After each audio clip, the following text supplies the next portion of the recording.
Salut. Merci beaucoup tout le monde d'être connecté sur le podcast Tissé Serré. C'est super apprécié de votre part d'avoir cliqué sur le lien. Pour commencer, avant que tu skippes l'intro rapidement, je fais un 40 minutes avec mon ami Chris Dupéré le 25 novembre prochain au bar Le Jockey. On se split 2 fois 40, 2 fois 30, à peu près 30-40. Les billets sont en vente au lepointdevente.com, sur ma page Jay Fournier, mon Instagram, va là-dessus, n'hésite pas.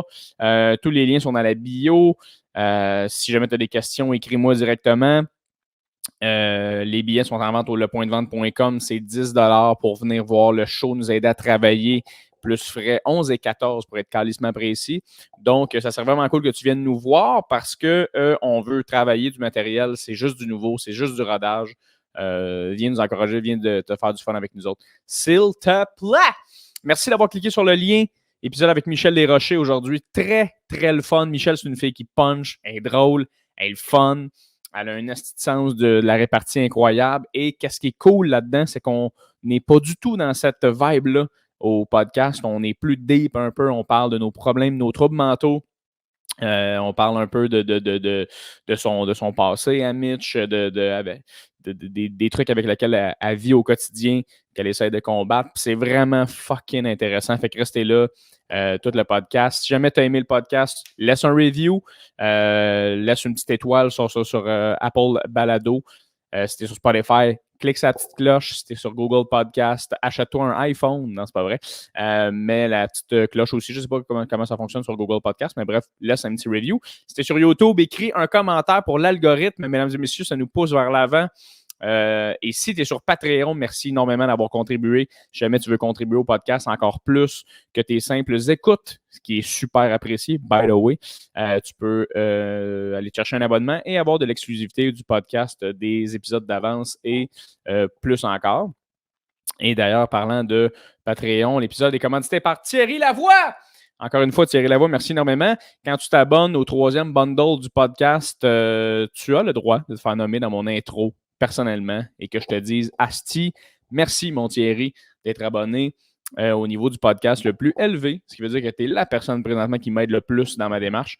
Mais sinon, tout le monde, merci énormément d'être sur le podcast. Et sans plus attendre, je vous souhaite un excellent podcast avec ma chum, Michel Desrochers.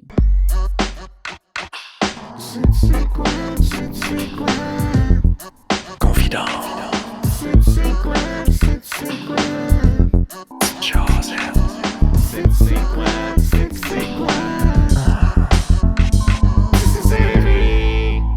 Tes collections?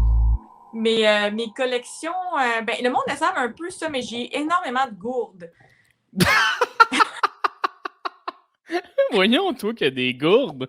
J'en ai des belles, là, puis je peux pas en empêcher. Puis je sais qu'en plus, tu t'achètes une gourde pour sauver la planète, tu sais, mais quand t'en as 18, ça fait le contraire, non? Oui, en effet, c'est encore pire. J'en ai des roses, j'en ai des belles, des pastels, j'ai holographiques, j'ai thermos, puis j'ai gourde thermos. Fait que ça, c'est comme le classique de toi qui arrête dans des cafés ou dans des... tu sais, les haltes routières, là, puis là, tu vois des gourdes, et je pourrais peut-être m'acheter cette gourde-là. Oui, moi, je suis, tu sais, au DEP, des fois, ça a 20, là, t'es comme qui achète un attrapeur de rêve ici, ma tante Mitch. Moi, je commence à des habits de chasse, des chandelles, puis des bibelots de dragon, je sors ma sacoche.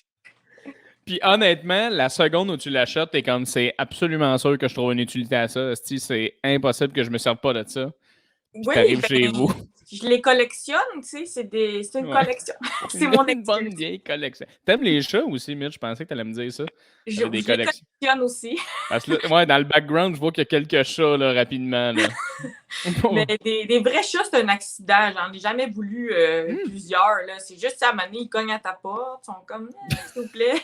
Ils ont des colliers. Rapidement, tu l'enlèves. Et voilà. C'est ça. Ouais, bizarre, c'est que t'as un collier avec un numéro de téléphone. Voyons. De ça. Quelle sorte de chat t'as élevé, toi? T'as mettre un collier. Quelle sorte de chat ou... tu sais, les chiens, il y a des races, mais les chats, c'est comme... Hey, c'est une bonne question. J'ai aucune idée s'il y a des races de chats. Sûrement. Ben, ma coloc, elle avait eu un chat qu'on a trouvé la sorte parce qu'il avait des caractéristiques spécifiques. Genre, il aimait l'eau. Il était bon nageur. Puis OK. on avait trouvé que c'était un Turkish van, mais pour les autres chats, je pense que c'est la grande famille des bâtards. Là. Ouais, ben, on dit, ben là, tu parles des chats qui aiment l'eau. Tu sais, il y a une sorte de chat que il peut juste boire de l'eau comme quand que l'eau bouge.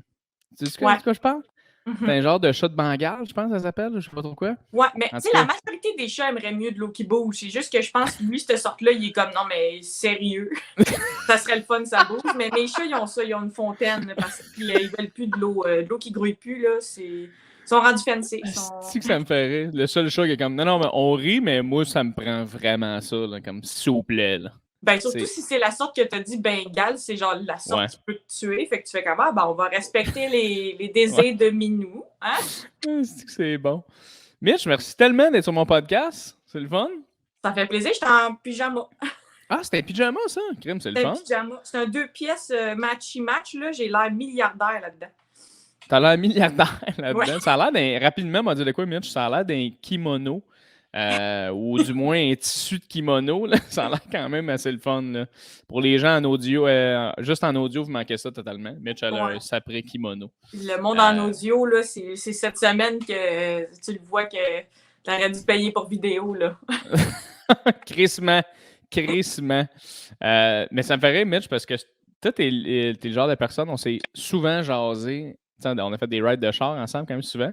Puis à chaque fois, j'en apprends plus sur tout. Je trouve ça cool. Fait que là, j'étais comme, hey, un podcast, 1 heure, on fait juste jaser ensemble. J'ai tellement le goût qu'on creuse chez vous parce que je te connais pas à 100%. Tu sais, moi, le premier contact que j'ai avec toi, c'est que je t'avais vu en impro quand on était au cégep. Mais toi, je pense pas que tu me connaissais. J'étais pas bon en impro. Puis souvent, quand t'es pas bon en impro, les gens te parlent pas. Tu sais.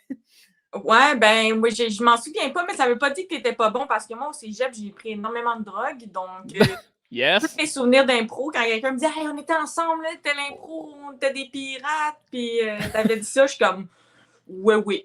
Oui, Je probablement. te fais confiance quand Ah. tu faisais de l'impro, mais j'avoue que je me souviens pas de toi. T'étais dans quel cégep? J'avais fait. J'étais à Montmorency. J'avais fait le crime, fait que comme l'équipe Tangerine, là, l'équipe médium de Momo. Puis, Les médiums. Ben, mais oui, je me ouais. souviens parce que Momo, c'était un excellent calibre. Fait que même les médiums, ils étaient forts. Là. Ouais, on avait une bonne équipe de médium. Moi, c'était ma première année en impro, puis tu sais, je n'avais pas fait. Moi, ce qui me ferait avec l'impro, c'est que au secondaire, je me rappelle toujours, je pense que son nom, c'est Laurie Archambault. C'est une fille qui était dans ma classe. Puis elle me disait, parce que tu sais, j'étais drôle en art drame, puis tout. Puis là, elle me disait, hey, tu sais, viens faire de l'impro. Mais moi, j'ai un souvenir vraiment comme clair que l'impro à mon école, où est-ce que j'étais au secondaire, c'était le collège de Tendre, c'était comme vu comme les losers qui faisaient ça. Fait que je me rappelle, j'étais comme, hey, non, non, thanks, tu sais, genre, j'ai pas, je m'en fous. J'ai le goût Puis, de fourrer au cégep, fait que je n'irai pas dans ouais. en jogging, je ne mets pas de déo, là. Je vais Ben, me tu passer sais, mon tour. mais c'est ça, c'était même pas, tu sais, c'était genre, c'était juste, à chaque fois qu'il y avait des matchs d'impro, tu sais, je sais qu'il y a plein d'écoles secondaires que le monde était genre 150 dans la cafette à checker ça. Nous, c'était vraiment, il y avait personne qui regardait ça. C'était vraiment comme pas connu. Puis là, j'ai commencé à faire de l'impro au cégep. Puis j'étais tellement pas tant bon. Puis c'est là que j'ai vu que c'était crissement chill à être bon en impro, tu sais. Puis j'ai comme regretté de ne pas avoir commencé au secondaire. Mais toi, as-tu commencé au secondaire? Ouais, moi, j'ai commencé au primaire. Oh, C'était vraiment Chris! intense. Mais c'est vrai que tu as raison. Moi, au secondaire, c'était pas cool. Il fallait que je me supplie le monde d'intégrer l'équipe. Puis c'était nul. Puis au cégep, c'est devenu plus cool. Là. Tu sais, même moi, j'allais voir à Momo les années que tu as joué ou peut-être un peu après. Là, il y avait Pierre-Luc Fun. Puis tu sais, Ouais. c'était flamboyant. Puis c'était merveilleux. Puis je voulais l'épouser. Ouais. Fait que, ouais, mais moi, j'ai commencé au primaire. On a eu un atelier d'un gars de ma ville, à Châteauguay, qui est venu nous montrer de l'impro, puis j'ai tout de suite accroché à ça. Puis même, je forçais le monde dans le cours d'école. J'étais comme, OK, moi, je suis Yvan Ponton, toi, tu fais les autres. Puis ça a tout de suite accroché. Il y a de quoi qui a accroché pour moi dans la prise de parole ou de quoi. Là. Ouais, c'est ça, je donnais des punitions au monde. Puis après ça, j'ai jamais arrêté d'en faire. Puis genre, j'ai regardé aussi sur YouTube, genre les grands duels, puis ces affaires-là, le mondial. Puis j'en ai fait au primaire, au secondaire, au cégep, j'ai coaché au secondaire. Après ça, j'en ai fait des bars. Puis après ça, j'en ai fait partout en Europe avec des tournées. Fait que, tu sais, ça m'a donné... autant c'est plus ma carrière principale, autant ça m'a donné toutes sortes d'outils là, que je regrette rien. Puis ça m'a socialisé aussi parce que je pense pas que j'aurais eu autant d'amis ou de contacts sociaux si j'avais pas fait de l'impro. Ah ouais, hein? Ouais, j'ai l'impression que ça me forçait à ça, puis que ça m'a apporté ce côté-là d'être plus caméléon socialement. Genre. Je comprends. Puis j'imagine, tu sais, quand tu fais de l'impro, tu fais plein de personnages, tu te dis absolument tout ce que tu penses, parce que c'est ça l'impro, tu sais. Puis là, tu sors de scène, tout de suite, les gens, on dirait qu'ils ont déjà une connexion avec toi. Fait que c'est plus facile après ça, on dirait, d'approcher le monde. Je sais pas si c'était ça pour toi ou t'étais juste comme tu découvrais une personnalité en impro. Ouais, ben, tu sais, c'est deep, ça, mais moi, je sais pas exactement ce que j'ai comme maladie de santé mentale, mais je sais que j'ai un sens de l'identité qui est comme OK. très variable, tu sais. Fait que oui, en Ouais. effet, je pense que quand les gens me voyaient en impro, puis là, ils partaient avec la prémisse de Ah, c'est elle, la fille drôle, là, je pouvais parler aux gens. Tandis que dans la vraie vie, moi, j'ai un neutre qui est bête, puis le monde, je pense qu'il me voit comme étant pas approchable, alors que je suis comme turbo approchable, genre. Ah, Fait que ouais. je pense que ça donnait une porte d'entrée aux gens, puis moi, je voulais tout le temps m'intégrer, puis ça me donnait aussi un lien à mon école, tu sais.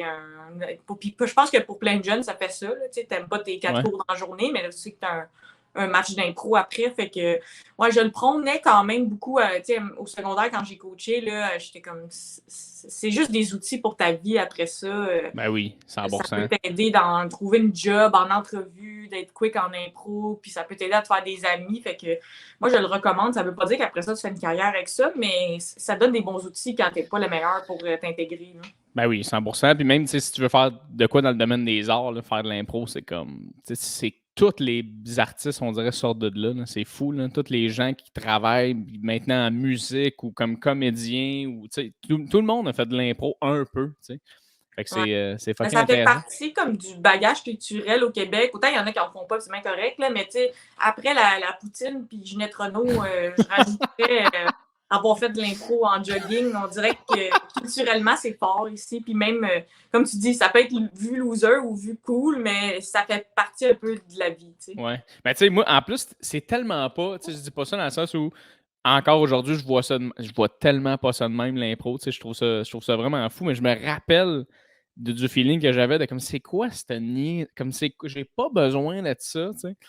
Puis non, c'est ça, finalement, j'aurais crissement aimé ça commencer plus tôt, parce que plus tu commences tôt, plus t'es bon, parce que tu te laisses aller, là. Moi, je suis arrivé au cégep, j'ai commencé à faire un peu d'impro, quand tout le monde est calissement fort, tu sais. Fait que là, tu te fais Ouais. ramasser, puis t'es comme, hey, je suis vraiment moins vite mentalement que ces gens-là, tu sais. Ça veut pas dire que t'es pas bon, que t'es pas drôle, c'est que c'est tellement des codes, l'impro, que tu sais, si t'arrives en retard, là, tu sais, toutes sortes d'affaires qui vont t'échapper, là, le caucus, la mix, la catégorie, ça s'appelle Ouais. carré hollandais, t'es comme, OK, on va le faire, mais moi, j'étais fière de mon école secondaire à ce sens-là, parce que oui, les sportifs étaient cool, puis j'avais plein d'amis dans cette gang-là, tu sais, le cliché, genre les frères Scott, là, tu sais, Ouais. mais en même temps, c'était valoriser l'art dans mon école secondaire. Puis comme quand je me suis mis à monter sur la scène, là, tout le monde m'a valorisé là-dedans, puis était fin. Puis, tu sais, même j'étais reine du bal avec le corps arrière de l'équipe de football. Fait qu'il y avait quoi de cool dans mon école secondaire que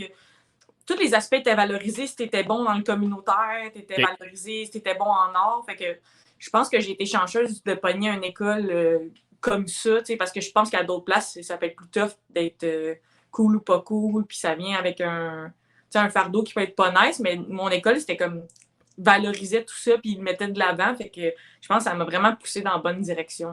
Ah, c'est cool. C'est quoi l'école? Ça s'appelle le Louis-Philippe Paré à Châteauguay. Puis là-dedans, il y avait le programme international, puis aussi un programme régulier, mais vraiment beaucoup des arts, des sports. Il y avait tous les sports, le football, le flag, le soccer, mais il y avait aussi beaucoup des arts. Là. Il y avait le théâtre, il y avait de l'humour. Moi, j'étais dans tous les petits comités. Là. J'arrivais OK. avec comme 4 sacs à dos, genre, comme un avec des cartables, mais aussi comme des costumes, puis ça rentrait plus dans le casier. Là, Ah, mais c'est hilarant, ça. m'impliquer, ça a changé ma vie jusqu'à un certain Ouais. point. Puis l'équipe de profs aussi, la façon qu'ils me. Tu sais, parce que quelqu'un aurait pu me voir aller au secondaire faire comme cette fille-là, elle est pas bien. Tu sais, genre, je pleurais tout le temps, j'étais émotive. OK. Puis il y a des gens qui ont vu ça comme non, mais peut-être qu'il y a quelque chose là. Tu sais, au fond, OK. quelqu'un aurait pu le voir négativement. Finalement, ces gens-là, fait que moi, je pense que c'est une artiste, cette personne-là, puis on va la mettre de l'avant. Fait que ça, je suis OK. reconnaissante pour ça. Mais ça te dérange-tu si on en jase un peu de ça rapidement? Moi, ça m'intéresse énormément. Puis, tu sais, tantôt, tu disais que tu avais une personnalité comme, je sais pas comment tu as dit ça, là, genre caméléon un peu, ou tu sais, Ouais. enquête identitaire. Puis je me vois tellement là-dedans aussi, mais plus vieux. Là. Moi, c'est plus vers 20 ans que ça m'a pogné. Là. Mais je suis quand même curieux de savoir, toi, quand tu étais au secondaire, comment tu vivais ça, genre, intérieurement? Ça tente d'en parler? Ou? Ouais, for sure. Ben, tu sais, moi, comme adulte aussi, c'est que c'est drôle parce que je suis tout le temps comme, je suis contre l'autodiagnostic, puis je pense qu'il faudrait consulter, puis finalement, je passe mon temps à me diagnostiquer des choses sur Google. Fait que, j'essaie de faire attention de ne pas envoyer de la mauvaise information aux gens, mais tu sais, moi, avec toutes mes lectures que j'ai faites, je me vois beaucoup dans le portrait des gens qui sont borderline, avec tous les symptômes à lesquels ça vient, mais tu sais, il n'y a jamais personne qui a confirmé ça. Mais tu sais, je l'ai vu dans ma vie que j'ai un sentiment d'identité qui est variable, une tendance à être très émotive, des hauts et des bas, un vide intérieur qui m'a suivi toute ma vie, avec des moments de dépression, mais aussi d'extrême focus puis énergie, tu sais. Ouais, OK. Fait que je m'identifie à ça, mais en tant que tel, j'ai pas de diagnostic. Fait que je fais attention de ne pas aller donner de l'information à des gens alors que j'ai zéro formation. Là. Mais je pense que ça, comme adulte, ça me permet de voir mon parcours un peu autrement puis de le comprendre. Mais c'est ça, comme je te dis, c'est qu'au secondaire, j'aurais pu être vraiment la loser parce que j'étais tout le temps en train d'avoir une émotion forte versus les autres personnes. T'sais, peut-être qu'il y a des gens dans la vie qui voient leur vie comme étant comme... on est tel jour, on est telle date. Là. Moi, mon cerveau marche en grande émotion, puis je vais être marquée par des phrases, des choses, puis d'autres affaires, je ne m'en souviens plus le lendemain, alors que c'est une affaire importante. Fait que je pense que ça a structuré la façon que j'ai vécu ma vie, puis aussi la façon que j'ai un regard sur mon ancienne vie. Mais comme je te dis, autant j'étais la fille pas cool, difficile à approcher, genre je me tenais avec ma cousine. Tu sais, secondaire, quand tu tiens avec un membre de ta famille, c'est cool, mais c'est pas mon signe. Là. C'est tellement une bonne comparaison. Tu sais, quand tu tiens avec ta cousine. Ça explique tout, là, tu sais. Ah, wow. Puis, c'est comme je te dis, j'aurais clairement pu être la personne qui se fait bully ou quoi que ce soit. Puis finalement, non, je me retrouvais comme d'être une leader de classe, puis tout me tient à cœur, puis je me présentais dans tout. Puis là, quand il y avait une affaire, une injustice, j'allais de l'avant, puis je pleurais, puis... Fait qu'il y a de quoi là-dedans qui aurait pu être une expérience négative, finalement, c'était juste une expérience intense. Je pense que c'est comme ça que je peux qualifier toute ma vie. De dire, voyons, pourquoi ça tient à cœur, l'impro, comme ça? Pourquoi ça te tient à cœur? C'est ça qui ressortait des gens. On disait, voyons, le devoir te tient donc bien à cœur, Michel. Ouais. Tu sais, quand le monde n'avait pas fait le devoir, il se sentait aussi mal par rapport à moi que par rapport au prof, là, de genre, j'espère que Michel ne va pas être déçu, là, au niveau du devoir, tu sais. Fait que je pense que c'est de l'intensité qui ressort de ça. Puis autant, des fois, c'est comme repoussant, c'est comme, voyons, elle est trop émotive, cette personne-là, autant je pense que c'est attirant. Puis ça, je l'entends souvent par rapport à des gens qui sont borderline ou des choses qui ressemblent à ça, de comme, crime, c'est intense te connaître, mais en même temps, il se passe tout le temps quelque chose, fait puis t'es punché, t'es drôle, puis il arrive des choses tout le temps. Fait que au niveau de mon identité, j'ai l'impression que pour des gens, c'est plus égal tout le temps. Ouais. Le sentiment d'ego est tout le temps comme le même, puis tu sais t'es qui. Puis une personne comme moi, j'ai l'impression que c'est comme, il faut de l'art, il faut vivre des choses, puis je suis devenue la fille de l'impro, puis maintenant je suis la fille de l'humour, mais j'essaie de me trouver puis que ça soit plus stable là, comme sentiment. Mais toi, comment tu vivais? C'est que tu pognes tout le temps une nouvelle passion ou c'est quoi qui ressemble à toi, tu penses? Non, mais c'est pas des manies, mais c'est plus comme... C'est plus, en général, les remises en question. Mais je pense que c'est un petit peu plus normalisé comme sentiment, dans le sens où, tu sais, moi aussi, là, tu sais, tu dis, tu sais, faut pas s'auto-diagnostiquer, mais tu sais, moi, je pense que, et je suis full d'accord, là, mais je pense que, tu sais, ce qui est le fun, justement, d'avoir Google, puis genre, du monde alentour, c'est qu'avant d'aller jusqu'à, mettons, rencontrer un psy ou whatever, tu te poses quand même des questions en lisant des trucs. T'es comme, gars, je suis pas prête à dire que je me diagnostique, mais je suis quand même vraiment proche de tout ce que je lis en ce moment. Fait que je vais essayer de me tenir un peu de ce côté-là. Mais moi, je pense qu'un de mes problèmes, c'est que je suis hypersensible dans la vie. Puis comme je te dis, j'ai aucun diagnostic, mais je le sais que moi, je suis genre la personne qui va analyser absolument tout, là. Comme c'est intense dans une soirée, comment je vais analyser comment tu m'as regardé à ce moment-là, où j'ai dit telle affaire, t'as fait ça, est-ce qu'elle pense comme ça, ou peut-être que cette personne. Puis dans ma vie, ça m'a aidé pour plein d'affaires, tu sais, lire plein de situations. Mm-hmm. Mais je pense que ça m'a nuit aussi pour plein d'affaires de Hey, arrête de te remettre en question 2 secondes. Là. La personne a juste à te choumer. Là, comme ça se peut que ça soit normal, ça aussi. T'sais. Moi, c'est plus à ce niveau-là, je te dirais. Ouais. Ben, Je tu pense. sais, chez les borderline, il y a aussi ça, cette hypersensibilité-là. Puis il y a aussi ce côté-là dans la relation, qui est des fois tout noir ou tout blanc. Là, la personne, elle m'a pas regardé depuis 5 minutes. Elle doit maillir, Ouais. alors que c'est pas justifié. Ce besoin-là d'être revalidé, là, qui vient un peu de la peur d'être abandonné, genre. Mais moi aussi, je trouve ça quand même sain d'aller lire sur ce que tu penses que tu as.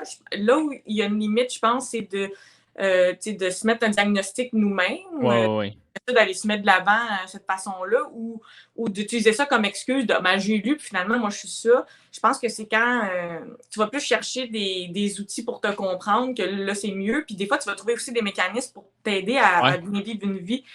Moi, je pense pas que je suis OCD, mais ça a pris beaucoup de place longtemps dans ma vie, le ménage. Là, des fois, je me mettais en retard à laver le fond de mon évier. OK. Puis, pour une raison que j'ignore, mettons que j'ai un savon que j'aime, je l'ai 6 fois. T'as coup, il arrive quelque chose. Ouais. J'avais lu que c'était un symptôme. Ça, moi, quand j'étais petite, j'avais dit à mes parents, là, on n'a pas assez de savon, on a 4 bouteilles, puis on va en manquer. Puis j'avais lu que c'était un symptôme, ça, quand t'as cette peur-là de manquer de tes affaires, fait que t'as comme 6 backups pour tout, genre. Fait que c'est des affaires comme ça veut pas dire que tu l'as, là, tu sais. Oui, mais quand tu dis OCD, c'est Obsessional Compulsive Diagnostic, c'est ça? OK, c'est comme un TOC, genre, c'est ça? Oui, il y en a pour qui ça va être des TOC. Il y a aussi beaucoup ce qui est la pensée intrusive là-dedans. OK. Donc, des pensées quand même intenses que tu peux avoir, des affaires horribles. Si tu laves pas le fond de ton évier, si tu cliques pas tes doigts comme ça, ben, ta famille va mourir dans d'atroces souffrances. Ton cerveau t'envoie ce message-là toute la journée. Donc, tu sais, c'est sûr que OCD, ils défendent beaucoup parce qu'il y a beaucoup de gens qui vont faire du ménage puis vont dire, moi, je suis complètement OCD, alors que il y a beaucoup plus que ça dans OCD. Il y a ces pensées-là intrusives. Il y a parfois aussi de la dépression. Puis il y a ce besoin-là d'organiser, de mettre propre. Mais ça, c'est une toute petite partie. Puis des fois, même ces gens-là, ils n'ont pas du tout cette partie-là. Et la partie germophobe aussi. Cette peur-là qui a dû être terrible pendant la pandémie, là, si des gens souffrent de ça. Là. Mais donc, c'est cette peur-là de contaminer tout, puis d'où l'idée du lavage parfois compulsif, des gens qui peuvent se laver les mains jusqu'au sang, tu sais, juste de le faire 16 fois. Mais tu sais, moi, il y a des aspects que j'ai de ça, où tant je regarde des fois, je me dis, ah non, je l'ai pas. Mais moi, j'ai parfois des pensées intrusives, puis ça, c'est assez normalisé dans la société. Je sais pas si tu as déjà eu ça comme... c'est comme un flash de hey, je pourrais mettre mon char dans le ravin. Ah, 100%. Ça dure une seconde. Ça, dans la société, il y a plein de gens qui ont ça. Mais quand tu es OCD, c'est obsessif et compulsif. Puis c'est des obsessions. Fait que des fois, tu peux partir. Tu es comme un temps sur ton. Tu t'es obsédé sur telle affaire ou ça t'envahit. Puis ça te. C'est drôle. C'est drôle parce que ce que tu viens juste de dire, les pensées intrusives, j'avais même pas réfléchi que c'est peut-être weird que j'aille ça, mais j'ai 100% ça. Genre, comme tu dis, tu conduis, là, puis t'es comme, moi, je dis qu'en ce moment, je pourrais me calisser dans le fossé en ce moment. Ouais. Okay, mais ça, c'est plus normalisé dans la société, là, de je pourrais puncher la caissière. Genre, mais c'est juste une pensée, genre, je vais pas puncher la caissière. C'est un coup de genou à un bébé, genre. Ouais, c'est ça. Puis des fois, c'est des pensées effectivement horribles que tu dis, ouais, je ferais jamais ça, là, c'est terrible, mais qui viennent dans ton cerveau. Mais de ce que je comprends de la maladie, c'est le côté obsessif de cette pensée-là. Elle revient énormément jusqu'à te troubler. Puis c'est pas facile pour la personne. Fait que, en tout cas, moi, je sais pas ce que j'ai, mais quand même, de chercher des outils pour me comprendre. En plus, on est humoriste, on n'a rien que ça à faire. Là, oui, tu réfléchis énormément. Mais toi, t'as-tu eu dans l'idée de genre réellement aller chercher comme de l'aide à ce niveau-là ou un diagnostic à ce niveau-là? Ou t'es juste en ce moment, tu t'en tiens, hey, je pense que ça marche, comment moi je me suis comme parlé ou. Moi, c'est sûr que j'irais. C'est une question d'argent aussi à un moment donné. C'est des sous à mettre là-dessus.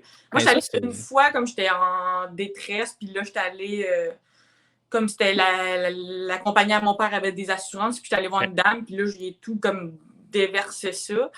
Puis elle m'a dit, oh, toi, tu aurais besoin de 26 000 séances. Là, ça m'a fait peur, tu sais. OK. 26 000 séances, quand tu calcules rapidement, c'est quasiment 20 000 $. Ça fait cher. Oui, ça fait cher en clé. Mais ça, d'ailleurs, c'est un sujet que je trouve qu'on aborde tranquillement, mettons, dans la société en ce moment, mais qu'on parle pas énormément à quel point en ce moment c'est difficile de consulter. Puis tu sais, on en parle beaucoup, puis là, t'as belle cause pour la cause, mais en même temps, d'un côté, c'est une bonne cause, mais de l'autre côté, c'est du gros marketing. Fait que là, t'es comme, y a-tu vraiment un moment donné quelqu'un qui va allumer que, tu sais, on n'arrête pas de dire parlez-en maintenant, c'est important, parler, mais parler, ça coûte 125$ une heure. Après ça, tu ne veux pas parler avec tes amis parce que tes amis, tu ne veux pas qu'ils connaissent tous tes secrets. Tu ne veux pas parler à tes parents parce que tes parents, ils te voient dans un soc. Puis là, si tu sors de ça, ils vont être comme What? Je te connais pas. Tu comprends ce que je veux dire? Fait que c'est vraiment, je trouve, on devrait plus en parler de ça, à quel point ça coûte cher de discuter. Tu sais. Oui, vraiment. Puis aussi, il y a comme ça, c'est un des obstacles, mettons, l'argent. Imagine tous les obstacles, là. Si justement, t'es un monsieur là, de 45 ans, tu t'es fait apprendre qu'il faut pas t'en parler, puis là, tu commences à vivre de la détresse, là, parce que Ouais. finalement, le divorce, ça part en cul, puis tu te sens pas bien, puis tu commences à perdre tes cheveux là, puis là, t'aimes pas ça. Tu sais, imagine toutes les barrières de admettre que tu as besoin d'aide, être vulnérable, trouver un numéro de téléphone, essayer. Puis même trouver un psy, des fois, c'est comme dater. Ouais. On va voir plusieurs gens, tu vas essayer de trouver un fit. Puis aussi, moi, je veux faire attention de ne pas aller domper tout ça chez un psy. Quand tu rentres chez un psy, il y a des gens qui ont plein d'argent, justement, ils payent pour aller domper ça les vendredis, domper leurs émotions, parler dans le dos de leur famille, puis ça leur fait du bien. C'est déjà mieux que zéro. Mais il faut faire attention de ne pas être complaisant là-dedans, parce que si tu vas chez le psy dans le seul but de domper, puis tu n'as pas de démarche pour t'améliorer, tu n'as pas ce goût-là de devenir une meilleure personne, il y a quelque chose de pervers pour moi là-dedans, tu sais, dans le fond. Ah, c'est intéressant, ça. J'ai l'impression que ce qu'il appelle le trauma dumping, ou tu sais, juste aller ventiler. Là, on parle vraiment d'un privilège de riche. Là. Tu payes 125$ par semaine pour juste aller bitcher. Envoyer chier. J'aime pas le trafic, ma soeur est conne, son bébé il est laid. Est-ce que tu deviens meilleur comme personne? Tu veux comme secrètement que ta psy ou ton psy te regarde et fait comme ben oui, t'as raison, elle est niaiseuse. C'est sûr, c'est ce genre de monde-là qui pense comme ça, un peu de comme moi, je vais aller chier sur ma famille en espérant que je me fasse pas contredire. Oui, c'est ça. Puis comme tu dis, ben moi, j'ai essayé d'en parler à mes amis, ils veulent pas. Fait que c'est la seule personne qui n'aura pas le choix de m'écouter. Ouais, je pense qu'il faut quand même aborder une démarche avec un psy ou un psychiatre si jamais vous êtes médicamenté, une façon, d'un désir de s'améliorer, puis pas juste de aller tout ce que personne veut entendre. Là. Fait que j'ai ce souci-là aussi, mais c'est sûr que si un jour ma carrière va extrêmement bien, puis j'ai ces moyens-là, je vais absolument aller chercher de l'aide. Surtout aussi parce que moi, j'aime en parler et sensibiliser là-dessus, puis je veux pas non plus dire n'importe quoi. Fait que pour moi, c'est important d'aller s'outiller puis de faire ce qu'on prône aux autres. Là, Toi, t'avais-tu déjà été consulté? Oui, ben c'est ça. Moi, dans le fond, la première fois que je suis allé, c'est pendant la pandémie, justement. Puis je trouvais que j'avais vraiment besoin d'y aller. Puis je suis retourné quelques fois, mais justement, à cause de l'argent, je ne peux pas y aller. Je ne peux pas me permettre ça dans la vie. Puis ça me fait rire parce que justement, moi, je suis beaucoup d'humoristes américains, des acteurs, des gens dans l'art, un peu partout à travers le monde. Puis ils ont tous un psy. Ils ont tous quelqu'un. Ils en parlent ouvertement. Je parle avec mon psy, telle affaire. Tout le monde a ça. C'est comme un médecin de famille, dans le sens, c'est pas tout le monde qui a des médecins de famille, dans le sens que c'est juste normal d'avoir ça. Il faut le normaliser. Il faut arrêter de faire comme hey, tu vois, moi, il y a un temps où tu disais à mon père, mettons, hey, je vois un psy, il est comme, mais t'es un débile. C'est pas ça. Là, bon, il est plus de même, mon père, mais tu sais, dans le sens, genre, mais oui, je suis allé voir une psy. Moi, c'est drôle parce que moi, je savais pas qu'il fallait que ça connecte. T'sais. Je pensais qu'une psy, c'est une psy, puis Yann, ça va t'aider. Fait que j'ai comme trouvé ça poche tout le long, parce que sa technique était vraiment pas pour moi. Là. Moi, dans la vie, faut que je parle, mais j'ai besoin que tu me donnes un petit feedback de ce que toi, tu ressens. Je te parle de, je sais pas moi, que genre, je trouve que c'est tough l'hiver parce qu'il y a moins de soleil, puis whatever. Mais j'ai un besoin que tu me répondes à une espèce de comme, ben oui, je comprends, écoute, c'est quelque chose qui est super normal. Pas juste. Mais c'est ça, mais moi, j'ai pogné quelqu'un que sa pratique, c'était juste de laisser parler le client, tu sais. Puis des fois, je trouvais ça lourd à un point. J'étais comme, là, j'ai juste le goût de te dire, écoute, je te paye-tu à rien, Christ. Mais tu sais, j'étais juste dans un mode un peu comme, voyons, tabarnak, je peux-tu. Tu sais, un moment donné où je parlais comme de mon père. Puis elle a juste, tu sais, j'ai comme arrêté de parler. Puis elle m'a juste regardé, puis elle a fait, ah, père-fils, hein? J'étais genre, ouais. Aïe, moi, pour 125$ de l'heure, là, je te dis père-fils une couple de fois, là. Je te dis tellement de fois qu'à la fin, si tu penses que je dis père-fils, père-fils, père-fils, on s'amuserait. Mais je peux toi, comment ça? développer ça aussi en ayant plein de clients qui s'en viennent justement domper. Fait qu'elle, elle sait que là, puis même je l'ai entendu de la bouche de certains psychologues, de maintenant, les gens, ils veulent ça. Fait que je m'assois, puis j'endure. Mais comme tu dis, c'est un fit. La personnalité, l'odeur dans le bureau, même quand tu vas chercher un psy sur le site, après ça, tu as des types de thérapie. Fait que, il y a de la thérapie par la parole, justement, du partage, mais aussi, il y a, là, après ça, je ne connais pas chaque, là, mais il y a plusieurs types de thérapie, il y a plusieurs façons de l'aborder. Il y a différents types de thérapeutes, fait que tu peux choisir un psy qui, lui, est perfectionné dans, mettons, l'hypnose ou la gestion de l'anxiété, ou un psy qui, lui, justement, il est plus dans l'écoute active ou l'écoute passive, dans ton cas.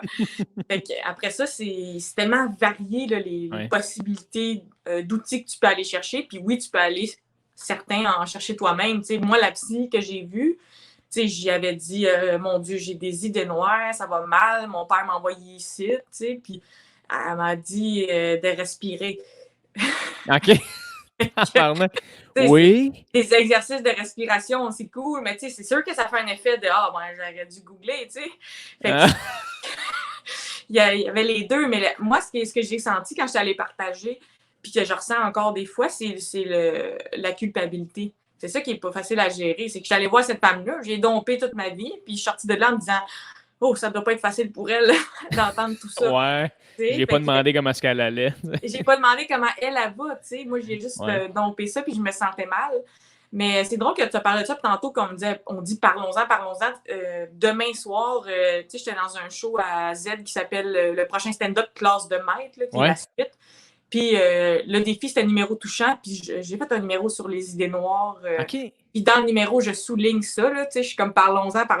Toi, parlons-en. Puis je dénonce cette hypocrisie-là. Nice. Parlons-en, mais c'est jamais le temps, c'est jamais à la place. C'est toujours gênant. Puis même en progressant le numéro, l'équipe me disait ça, tu peux pas dire ça, ça, tu peux dire ça. Fait ça venait juste comme peser sur ton point de comme il y a des ça, affaires que je peux même pas te dire en ce moment, tu sais. Ouais, j'étais comme OK, je dirais pas la phrase, mais c'est fou l'ironie, hein? C'est bon, ça. Mais j'arrivais à un 5 minutes qui avait quand même de pas pire bon punch d'humour, puis rapper comme moi je le voulais. T'sais, on va voir comment ça sort, on ne contrôle pas ça, mais à la fin, j'étais quand même fière d'avoir osé aborder ça. Puis en plus, je tombe à 27 ans là, demain, fait que OK. je suis rentrée dans le club des 27 de ceux qui ont pas lâché. Ouais. Je te souhaite de continuer. Il y avait de quoi dans mon numéro d'exactement ce que tu parles, de cette hypocrisie-là, de parlons-en. Mais il y a beaucoup de ça dans des dossiers comme ça qui sont un peu gouvernementaux. C'est la même chose avec le jeu. Le gouvernement va dire attention, les problèmes de jeu. Mais ils vont aussi faire de la financer. Pub. C'est ça, de la promo. Puis les gens se spawnent dans le parking du casino. Puis ils sont comme voyons donc, on n'avait pas vu ça venir. Un petit gagnant à vie. Tout le monde, tu sais. Fait que c'est tellement vrai. Il y a cette hypocrisie-là un peu dans ces dossiers-là, malheureusement. Mais pour revenir à ton numéro un peu plus sentimental, tu verrais-tu en ce moment le faire dans des soirées ou tu es vraiment en mode tu sais quoi, c'est le genre de numéro qui se fait bien dans un show que je fais, moi, 1 heure. Comment tu vois ça? Je le fais pas dans les soirées. Puis je le ferai pas en première partie non plus. Parce que j'ai de l'empathie pour les autres. Puis après ça, tu sais pas, l'autre qui arrive avec son numéro de la date Tinder ou de faire de même. Puis je veux pas mettre un fret. C'est pas ça le but. Il y a déjà des gens qui m'ont dit ça. Hey, j'aime ton humour. T'as pas peur de nous mettre mal à l'aise. Puis j'étais comme, oh boy, c'est pas mon but. Mais, c'est tellement pas ça le message. Ouais, c'est ça. C'était pas ça que je voulais, mais tant mieux, c'est du triple. Mais fait que je le fais pas dans des soirées parce que je trouve sur un 8 minutes, les gens me connaissent pas. Ouais.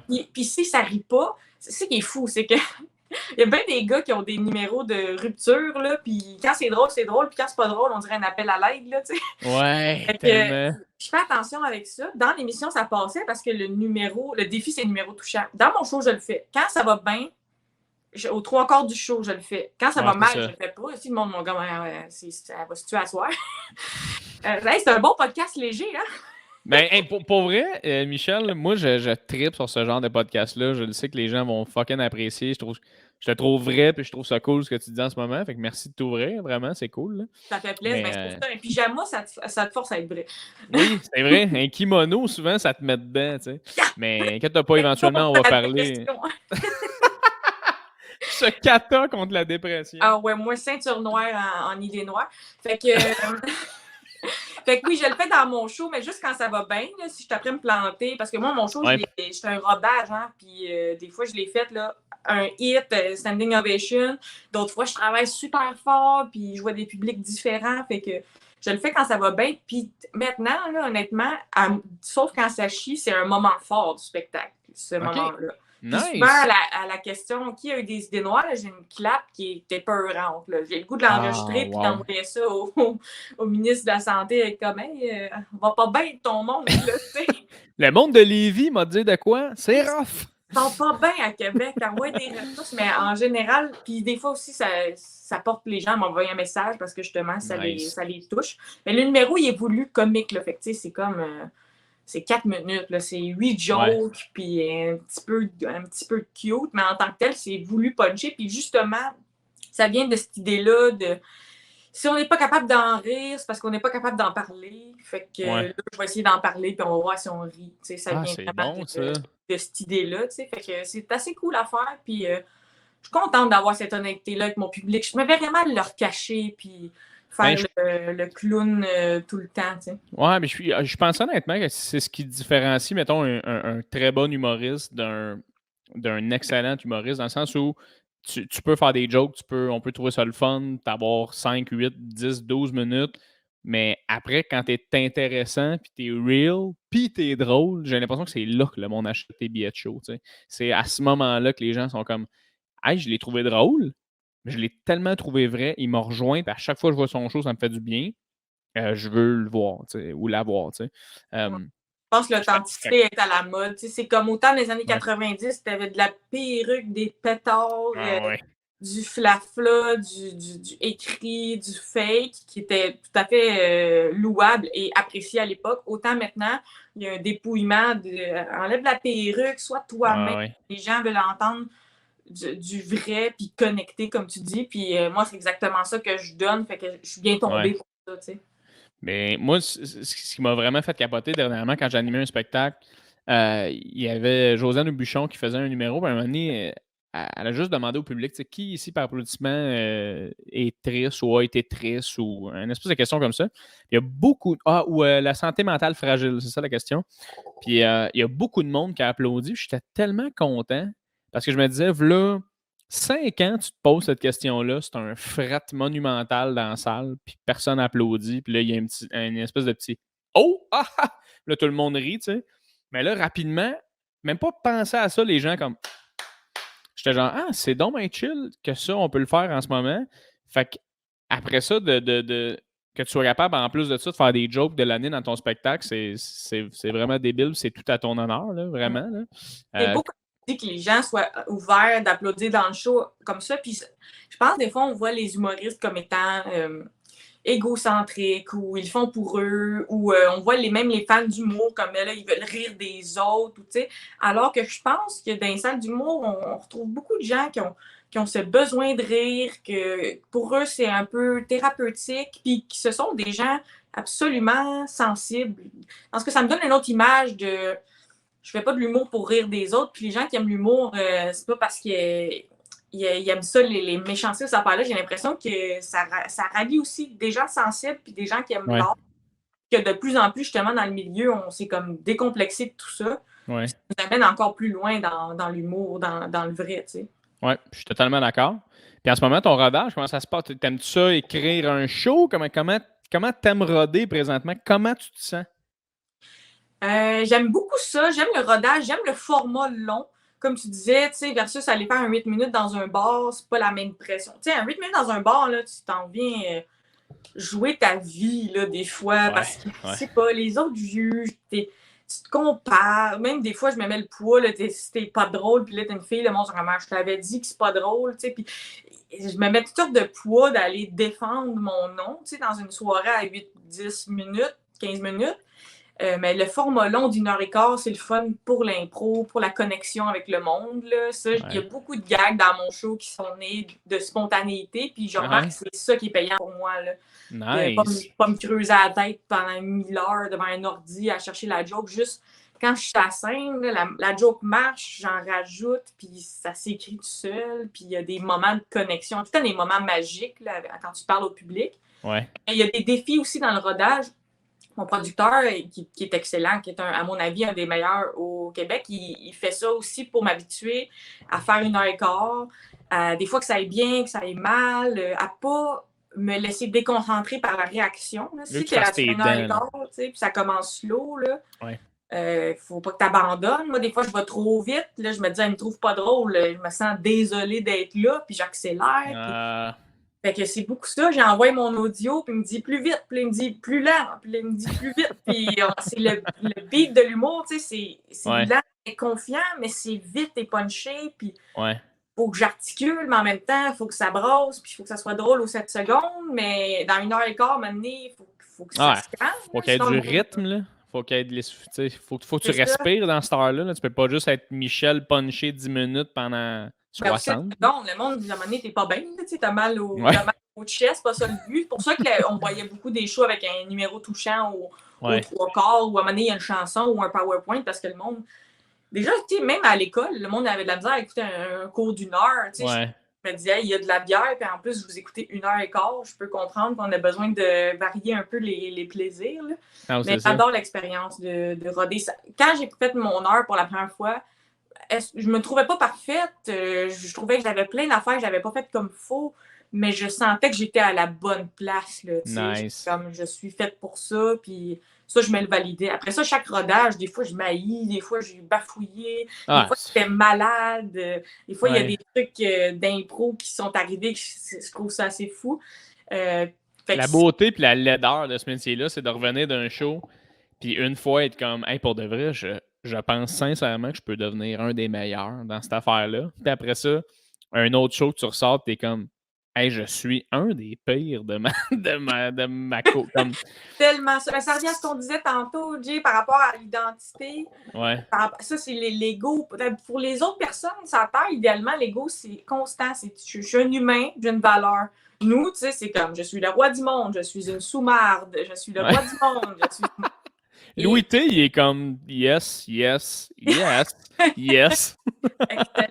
Excellent, je me donne un 8 sur 10 constant. Alors que moi aussi, des fois, je me dis, mon Dieu, non seulement je suis pas drôle, mais j'ai gâché la soirée de ces gens-là, puis tu sais, c'est terrible. Puis d'autres fois, je reçois des messages, puis j'essaie de focusser sur le positif. Je le vois, là, moi, là, pour 56 commentaires positifs, il y a un gars qui a écrit « Moi, j'aime pas ça », puis là, je reste J'ouvrais pour Pat Grou, puis le public à Pat, je pense que c'est un public qui connaissent de la TV puis de la radio, qui sont moins habitués peut-être à une proposition jeune femme. Là. Jeune rentre dedans. Il y a plein de gens qui m'écrivent qui ont aimé ça, mais des fois, en première partie, je le sens que c'est confondant. Il y a un monsieur, j'avais juste dit bonsoir, puis il a crié « Sont pas drôles, tes jokes! » assez fort dans une grande salle, puis Pat, il m'avait dit, adresse rien, là, tu sais, tu fais la première partie. Fait que s'il arrive quelque chose, tu continues. Puis à la fin, j'avais fait rire pas mal tout le monde, là. Mais je suis rentrée chez nous en communauté, je pleurais sur du Fred Pellerin, tu sais. Aïe, on est vraiment à l'abri d'un haut et bas, mais moi, comme tu dis, c'est le pire du métier, mais c'est le meilleur. Parce que si je voulais vivre toujours la même journée, je serais comptable, là, tu sais. Oui, absolument. C'est quelque chose que je cherche là-dedans et que j'apprécie un peu. Quand je me plante, je me dis, il faut que je retourne travailler. Quand ça va bien, je me dis, yes, je vais travailler plus encore. Oui, exact. J'haïs pas ce côté-là, mais c'est sûr que les hauts sont hauts et les bas sont bas. Mais ça, pour revenir aux premières parties, là, moi, je trouve personnellement que c'est la meilleure école ever en humour. C'est les premières parties. Pour Pinot? Pour Pinot, oui. Que j'ouvrais. Puis moi, je trouvais que ça, c'était vraiment la meilleure école parce que tu t'arrives devant des gens qui sont vraiment pas là pour toi, qui pensent qu'il y aura l'autre et non toi. Fait que là, ils se font dire « Hey, je m'en viens, mais juste avant, j'ai une première partie. » Puis là, ils se disent « Ah, qui est connu, qui ferait sa première partie? » Puis là, ils nomment Michel Desrochers, puis ils sont comme ben, c'est qui ce gars? Ils disent c'est qui ce gars-là? Parce que Michel, ils sont comme c'est un gars. Puis là, t'arrives. Puis tu sais, tout ce que tu fais, à chaque gag, les gens te jugent de comme, il est-tu drôle, il est pas bon, il est-tu bon, es-tu bonne, tu sais. Puis je trouve que ça, après ça, quand tu t'en vas dans une autre soirée de rodage où t'as pas cette pression-là, tu le vois tellement à quel point tu t'améliores parce que tu t'en crisses, tu fais tes choses, il n'y a rien qui t'atteint, le son t'atteint pas. Mais ça, par contre, l'affaire du gars qui te crée de quoi, autant que je suis comme, adresse pas, autant que je suis comme, mais tout le monde l'a entendu, il m'a crié que j'étais poche, comme, faudrait que je dise une affaire, tu sais. Ouais, je sais, mais Comment t'as réagi? Parce que t'es pas en contrôle. Si tu rates, si t'adresses puis t'es pas drôle par-dessus, écoute, ça va mal. Mais ma façon que j'ai réagi, c'est que j'ai été drôle pendant 12 minutes après. Puis je suis partie. Okay. C'était ma façon de répondre. Puis le gars, c'est que j'avais pas encore parlé. Fait que soit il me connaissait puis il me trouve vraiment pas drôle, ou il y avait juste le goût de déranger la première partie parce que j'avais fait aucun gag. J'avais dit bonsoir. C'est vrai qu'il c'est pas tant punché, bonsoir, là, mais. Mais tu sais. Il n'y a pas mille façons de le dire. Il y a des meilleurs gags quand même, Michel, pour dire salut. Oui, c'est sûr que c'est un peu un gag de fille, là. Bonsoir. C'est très c'est gauche de ma part, mais bon. Oh oui, c'est extrême gauche de ta part de dire bonsoir. À ça, je dis salut, tu sais, j'ai pris son feedback. Ouais. Mais c'est important de ne pas focusser sur cette personne-là. Puis moi, les premières parties, comme tu dis, c'est une belle façon de s'améliorer. J'ouvre pour Gros et pour Bellefeuille, deux publics différents. Puis souvent, ils sont généreux. Moi, j'adore l'exercice d'ouvrir. Même dans une soirée, je vais me proposer pour ouvrir. J'aime ça, le monde partir à zéro puis builder là-dessus. Ouais. Puis j'ai confiance en moi. Des fois, les gens sont comme moi, c'est long avant que le monde se réchauffe. Le monde, je te dis, quand tu commences à fournir, là, puis tu... Pourquoi tu dises au monde, vous n'êtes pas assez en feu? Faut que tu fournisses de la joke, puis à un moment donné, ça va partir. Fait que moi aussi, j'aime beaucoup ce défi-là. En fait, quelque chose que j'ai remarqué dans ma vie, là, c'est pas un kink, là, mais j'adore être sous-estimée sur toute la ligne. Puis je le vivais à l'impro. Puis il y a quelque chose que quand quelqu'un me regarde, fait comme, toi, là, tu penses que t'es drôle? Puis là, je suis comme, Il y a quelque chose que j'aime là-dedans. Qui était dans ma famille aussi, il y avait des concours, puis personne ne s'attendait à ce que ça soit moi, mettons, la troisième plus jeune qui gagne. Fait qu'il y a de quoi dans ça que je reviens chercher constamment à l'humour de « OK, sous-estime-moi, puis je vais essayer de te surprendre. » Des fois, je réussis, puis des fois, je réussis pas, mais je remarque cette tendance-là. Là. Hey, c'est full intéressant parce qu'il y a plein d'affaires pendant le podcast que tu dis que je suis un peu comme hey, je pense que je suis comme ça, moi aussi. Genre, il y a plein d'affaires que tu avances, que je relate. Moi, c'est la même chose. Tu sais, souvent, puis ça serait intéressant de savoir c'est quoi ton input là-dessus, mais souvent, il y a la discussion de c'est-tu toi sur scène ou c'est pas toi sur scène? Est-ce que c'est un personnage ou. Puis à chaque fois, moi, je réponds que c'est totalement, absolument la meilleure version de moi-même quand je suis sur scène parce que. Je ne sais pas qu'est-ce qui se passe dans mon cerveau, mais il y a une espèce de truc qui se crée où je me dis si en ce moment, je ne suis pas exactement la meilleure version de moi-même, je ne pourrais pas me défendre comme il faut. Fait que pour me défendre comme il faut, il faut que je sois cette personne-là. Fait que j'ai réussi à clutch des shows de même, mais quand je débarque de scène, après, je suis comme je me sens que je ne suis pas tant drôle dans les loges, je ne suis pas tant drôle comme gars dans la vie. Mais quand j'arrive sur scène, je suis comme non, je suis calissement à bonne place. Fait que toi, comment tu le vis aussi? Tu aimes ça être sous-estimé, mais est-ce que réellement tu te sens sous-estimé? Tu as des gens qui t'ont dit genre hey, tu devrais pas être là ou y a-tu comme des moments qui sont arrivés dans ta vie? Ou? Ben, c'est intéressant que toi, tu te vois comme la meilleure version de toi-même, car moi, mon humour étant aussi autodérisoire, souvent, ça va être un zoom sur la pire version de moi-même. Oui. Donc, ça, c'est intéressant, un peu le clash. Et moi, j'étais confrontée à ça récemment. J'avais fait un humour extrêmement autodérisoire, mais comme toute forme d'humour, je dois le faire avec une grande confiance. Fait que, déjà, moi, j'adore les contradictions. Là. Quand j'étudiais en littérature, là, je faisais des travaux au complet sur des antithèses, des contradictions. J'adore les choses qui sont comme en dualité, là, tu sais. Fait que, je le remarque, moi, je zoome sur mes défauts, mais je le fais avec la confiance béton, puis c'est ça qui est intéressant, là. Mais j'ai un de mes gags que j'aime ces temps-ci, justement. Tu connais mon vieux gag de de self-care, là, où je dis que je me brosse les dents, j'accumule de la mousse et je me crache sur les boules pour me redonner des vives. Et maintenant, après ce gag-là, je laisse un silence, parce que souvent, c'est une réaction mi-chaude, mi-froide. Justement, ce gag-là, le monde est crampé, les autres sont dégoûtés, il y a une couple de monde qui chuchote pour s'expliquer, là, tu sais. Puis après ça, je fais juste rajouter, les gens me disent beaucoup j'aime ton personnage, Michel, puis je dis que ça, puis ça re-rit, parce que, tu sais, ça envoie le message que c'est absolument vrai que je fais ça. En tout cas, il y a de quoi qui est intéressant là-dedans. Okay. Mais beaucoup de monde appelle mon personnage de scène un personnage. Ouais. Alors que c'est très proche de ma tante Mitch dans la vraie vie. Ah ouais, hein? Fait que des fois, je suis comme « Ah, merci! » Puis dans ma tête, je suis comme « c'est pas mal tout vrai. » Tu sais, en humour, on va changer des choses. Mettons, dans une anecdote, on va changer 8 mois pour 6 mois ou des affaires. Ouais. Des petites affaires que ça devient plus comique. Des fois, un chiffre est plus comique qu'un autre ou certaines affaires marchent mieux. Mais il y a pour moi une grande vérité dans l'humour des gens. Peut-être pas mot à mot. Je pense que les gens font cette erreur-là de dire « Ah, il dit ça, il pense ça. » Mais les gens en disent long sur eux-mêmes. C'était la même chose à l'impro. L'impro, c'est la première chose qui te sort. Hey, des gens, ils sortaient des affaires freudiennes là, au secondaire, puis un jeune, ça y sort tout de suite. La première affaire, puis tu fais comme « Oh, OK, il vient de dévoiler tellement de choses sans s'en rendre compte. » Moi, je pense que les gens, leur humour, c'est pas exactement eux-mêmes, mais leur humour en dit long sur eux-mêmes. Oui, absolument. Mais toi, tu as tellement une dégaine impressionnante, dans le sens où tu sais, t'es quelqu'un avec qui dans la vie, t'es comme Lucky Luke des jokes, là, tu sais, t'es plus vite que ton ombre, c'est quand même impressionnant. Puis même dans la vie, quand on fait de la voiture ensemble, t'es quelqu'un de le fun avec qui parler, mais en même temps, t'es quelqu'un de punché, puis tu parlais tantôt de ta famille, qu'il fallait tout le temps que tu pop un peu, mais ça part-tu de là? T'as-tu une famille qui est comme beaucoup de frères et sœurs qui est comme nous autres, esti, c'est le premier arrivé, premier servi, puis tu sais, ta famille, t'es comme ça? Oui, exactement. Ben vraiment. Puis merci pour le compliment. D'ailleurs, des fois, même, je me trouve plus drôle un peu dans la vraie vie que sur scène, mais ça prend du temps optimiser tout ça. Là, mais j'adore puncher dans la vraie vie. C'est une des choses que j'aime des road trips d'humour. Improviser puis niaiser. Mais oui, clairement, dans la famille, tu vois, je les ai vus la semaine passée, puis tout le monde est drôle, puis un petit peu ça gâchette, puis c'est très valorisé, ça, pour nous. Pour nous, c'est une preuve d'intelligence d'aller faire rire, d'aller chercher la meilleure réaction pour tout le monde. Puis c'est encore à ce jour très présent. Puis des fois, ma soeur dit de quoi, je dis « Oh non, my God, ça. » Tu sais, genre de mêler dans ton show, mais c'est pas elle qui le dit, là, c'est moi qui est comme « Non, mais donne-moi ça dans mon show, là. » Ah ouais, hein? Puis mon frère est drôle, mon père est drôle, puis c'est ça la vibe chez nous, c'est une façon de scorer. C'est comme s'il y a un tableau de points là, qui n'existe pas pour vrai.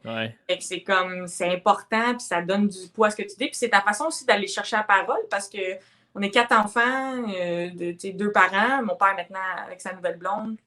Fait on dirait que c'est vraiment valorisé puis mis de l'avant, puis c'est resté pour tout le monde. Fait que moi, je suis juste, j'ai choisi de faire un métier plus public, fait que je me fais un peu la porte-parole de la famille, mais mes 2 sœurs sont drôles, mon frère il est drôle, mon père il est drôle à sa façon. Des fois, il est drôle tellement il est pas drôle, là, mais ma mère aussi est comique, dans le sens de l'humour, super vulgaire, puis cabotin, que j'ai beaucoup gardé, moi. Fait que pour moi, c'est un peu ça, comme Fred Pellerin. Là. Moi, je raconte des histoires.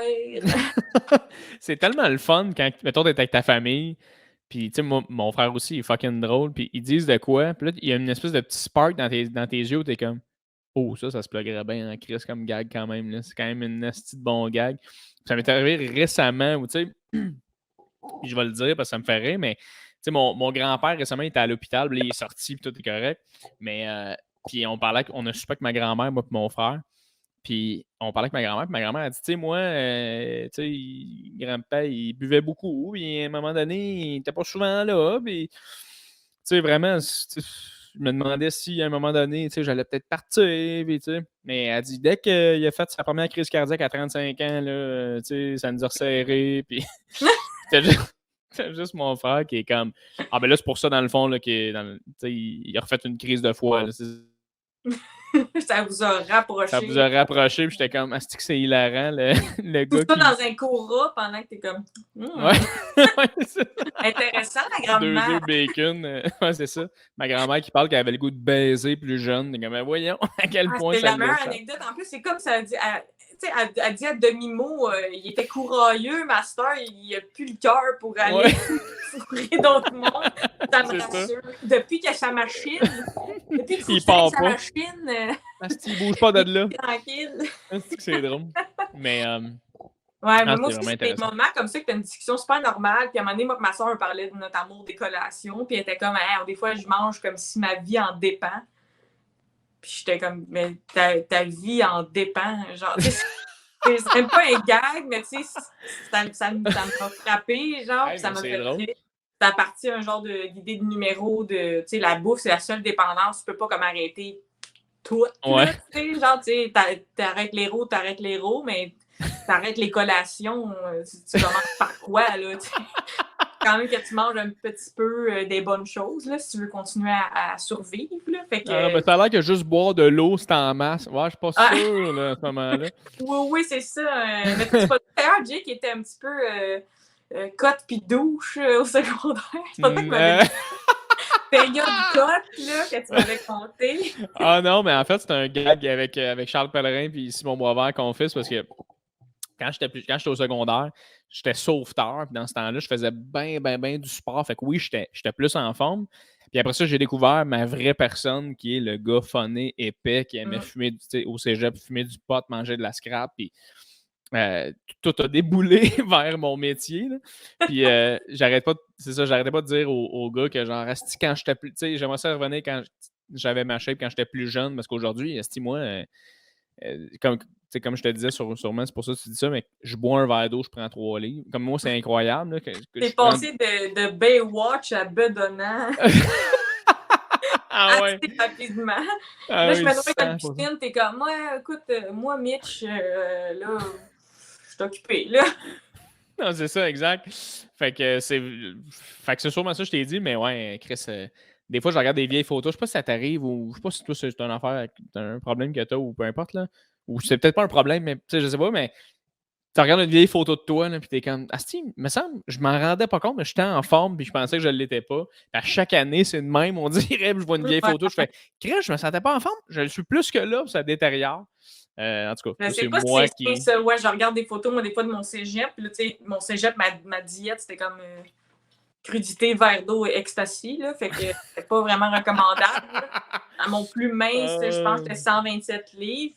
Puis, quand ton diète, c'est le circus, là. C'est ça, c'est pas possible, là. Tu sais, Zumba et rave. Puis des fois, je regarde ces photos-là, je me dis, c'est-tu sain, là? Ou tu sais, je regarde ça pour Moto Trigger. En plus, en vieillissant, au niveau de tes hormones, c'est pas du tout impossible de perdre du poids, mais c'est plus normal qu'un petit 5 livres qui apparaisse par année, puis qui est difficile à se débarrasser, là. Mais ouais, des fois, j'essaie de pas trop en regarder parce que ça me trigger, mais effectivement, à 127 livres, dans le fond, à ce moment-là, je me trouvais grosse, puis c'était un problème. Fait que ça me fait voir aussi différemment le rapport que j'ai à mon corps. Des fois, c'est déformé, la vision qu'on a de nous-mêmes, ou des fois, c'est jamais assez aussi là, quand on commence à maigrir. Surtout quand on a eu un surplus de poids, on commence à vivre ce que c'est d'être mince, là, d'avoir ce privilège-là dans la société, puis comment t'es traité, puis là, tu viens que c'est comme, c'est jamais assez, tu sais, puis tu te vois pas traiter vraiment, fait que j'essaie de faire attention à ça, mais avec les années, ça a moins rapport avec ce que j'ai l'air, puis c'est juste, j'ai un amour du sport aussi pour mon moral, là, mais c'est sûr que ça parle de ça dans mon humour, là, fait que tu me disais que tu faisais bien ben toi, tu cours des demi, tu cours des courses tout le temps. Tu me disais que tu joguais full là, pendant la pandémie quand on s'était croisés. Oui, je jogue beaucoup. Moi, c'est sûr que j'ai pas le physique de l'emploi. Fait que, tu sais, d'une fois à l'autre, tout le monde se comment, ouais, t'es sérieuse, genre, mais moi, j'ai des phases aussi, là. Tu sais, moi, des demi, j'en ai couru à peu près 8, puis j'en ai abandonné 2. C'est ma distance que j'aime le plus parce que t'as comme un sentiment de grand accomplissement, mais je serais pas capable de terminer un marathon. C'est quand même un objectif de vie, là. OK. Le marathon, c'est long à Chris, là. C'est intense, oui, puis c'est un gros contrat, puis c'est un contrat physique et mental aussi. Le fromage, là, pas et mental, mais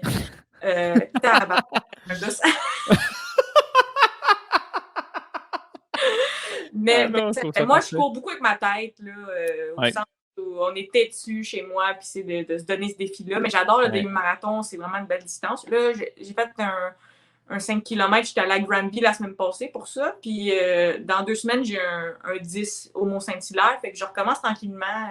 Puis la communauté de la course aussi recommence à s'activer Ouais. post-pandémie. T'es vraiment bonne parce que je trouve ça plate, moi.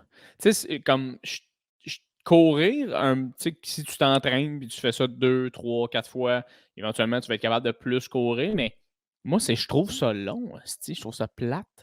Ouais, je comprends. Moi, je cours avec de la musique, puis des podcasts, puis des affaires, puis mon père, il court dans le silence. Ça m'a toujours fasciné. Mon père, il a couru du 100 km dans sa vie. Même, on parlait de ça en fin de semaine, on parlait de quand il courait 100 km. Il y a comme une histoire, il courait 100 km, c'est à Saint-Donat. Je ne suis pas sûre que ça a encore lieu, cette course-là, mais ça fait comme 20 ans de ça. Puis, il avait mal aux jambes, puis à un moment donné, il est arrivé comme un chien. Mon père, il compte tout le temps des histoires, qui étaient comme, c'est-tu exagéré, c'est-tu comme Big Fish, ou c'est la vraie vie? Il avait mal aux jambes, il est comme sur le 36e kilomètre, il est comme tabarouette, ça va être long, tu sais. Il y a un chien qui est arrivé comme pour l'attaquer, puis là, il a fait comme ah! Il l'a dominé. Il a dominé le chien, puis ça lui a donné une force surhumaine. Puis là, il a plus eu mal aux jambes, puis il a terminé son 100 km. Il nous racontait ça avant hier, là, tu sais, vraiment bien normal. Fait que j'ai de ça chez moi, là, Puis là, je me disais, pour finir un marathon, il faudrait que vous m'envoyiez un chien aux 5 km pour que je le domine. J'ai l'impression que c'est comme l'histoire un peu Big Fish de ton père pour dire qu'il a fait une traque de poudre. Je suis sûre que l'histoire a commencé que c'était un mulot ou un chihuahua, puis avec les années, ça va devenir un grizzly, puis il se battait avec comme un caprio, là. Mais ça explique quand même bien le portrait de comment une fille comme moi, tu sais, qui en ce moment, je dois peser quasiment 225 livres, peut accomplir des distances comme ça, parce qu'il y a tout un jeu mental là-dedans. Justement, on revient à me sous-estimer. Chaque fois que je passe le fil d'arrivée, j'ai des larmes, je suis comme « enfin, je suis plus toutoune », tu sais, alors que ça n'a aucun rapport, mais ça me vient de se prouver. Puis c'est une belle communauté aussi, la communauté de la course au Québec. Là, tout le monde est super encourageant, puis c'est motivant. Fait que moi, j'adore, honnêtement. C'est quoi ta relation avec les réseaux sociaux? Parce que je sais que ça, souvent, c'est un moteur qui est comme quand même assez difficile parce que tu vois des gens, on dirait, qui sont tout le temps en train de faire quelque chose, tout le temps en train de réussir quelque chose de nouveau, de différent. Ils font des pains, ils font des vannes en bois. T'es comme... comment tu vis les réseaux sociaux, toi, Mitch? Moi, j'ai pas trop de la jalousie ou du bizarre avec le bonheur des autres. J'aime beaucoup ça. Moi, je mets des j'adore. J'aime l'amour des autres. Je complimente. Là où je vais être sans pitié, c'est que je bloque puis je désabonne. Moi, je personnalise mes réseaux sociaux. Si cette personne-là me fait pas sentir bien, clac, bloqué, j'y dois pas d'explication. J'ai entendu ça à un moment donné, quelqu'un dire « Ah, quelqu'un qui avait utilisé une application qui permet de voir qui t'a bloqué, puis j'avais bloqué quelqu'un, puis t'es comme « Ouais, elle se prend pour un autre. » Non, c'est ça, les réseaux sociaux, c'est ta page. Fait que si tu veux que des chats, ben go, que des chats. Puis si tu veux que des recettes, que des recettes. Puis moi, je personnalise mes réseaux sociaux. Déjà, je dois être là-dessus alors que c'était pas mon choix à la base. Fait que c'est une partie de mon travail. Ça, j'essaie de l'organiser. Mettons, je vais filmer tous mes TikTok le samedi. Je vais mettre une alarme, ça se poste automatiquement. Je vais m'assurer que ça soit pas trop une partie de ma vie parce que j'aime pas ça avoir le sel dans les mains être en train de me filmer, mais je dois être très présente à plein de places.